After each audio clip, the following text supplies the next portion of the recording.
Beach day is a day where you and your family or you and your friends pick out a day of the week to go to the beach to have fun. But I'm going to talk about the things I do not like about beach day. But before that, let's say the good parts. So personally, with me, I go with my family. Two things I love is the mini road trips and packing our stuff to go to the beach. And me and my family wake up pretty early to go to the beach, like around 8 to 9 a.m. And what we usually pack is clothes, towels, and food. And it's always fun when you're in a rush. You're probably thinking, why the road trips and not the beach? Because during a road trip, you can just relax, enjoy the scenery, and also just talk with your family. Now I'm going to be talking about activities that happen in the beach that aren't my favorite things to see or do. Okay, let's see. Number 1, the hot sand. When you're walking barefoot and you touch that sand, it legit feels like you're walking on lava. And you're probably saying, just wear sandals. No, that ruins the whole beach experience. The second non-enjoyable thing about the beach, and really kills the vibe, when you reach in the bag and try eating the food that you prep, and you take a bite, then you realize, this is more saltier than usual. Then you look at your food, look at your hands, and then all you see is that your hands and food are covered with sand. Then you think about, why did I even bring food in the first place? The third thing that pisses me off, when people don't even go in the water. They just tan. Like, if you want to tan that bad, just go on your roof and get a tan there.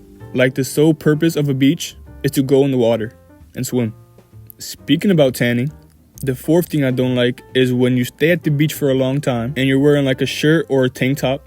And in my case, it was a gray wife beater. Then hours go by, then you go home, then you look at yourself in the mirror, and then you have the most craziest sunburn of all time, where the sunburn increases your body temperature. That's enough talking about things outside the ocean. Let's talk about things inside the ocean. The fifth thing that always happens to me at the beach is when I'm in the water, I'm like, how far is it until my feet no longer touches the ocean sand? So I keep walking in the water, because in my case, I can't swim. So I keep going, and now the ocean water is to my chin. Then I keep going until suddenly I feel no sand.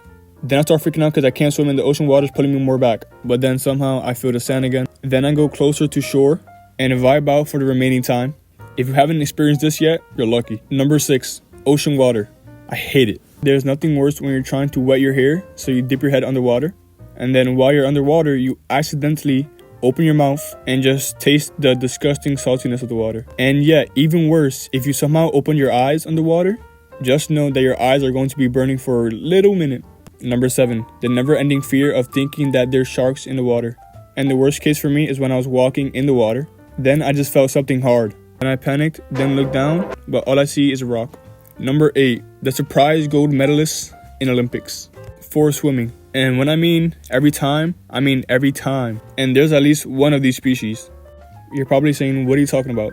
I'm talking about that one old guy that can swim all the way to the middle of the ocean and then come back to shore like nothing ever happened. You see, the main purpose of this video was to say, pool day is better than beach day. Wink.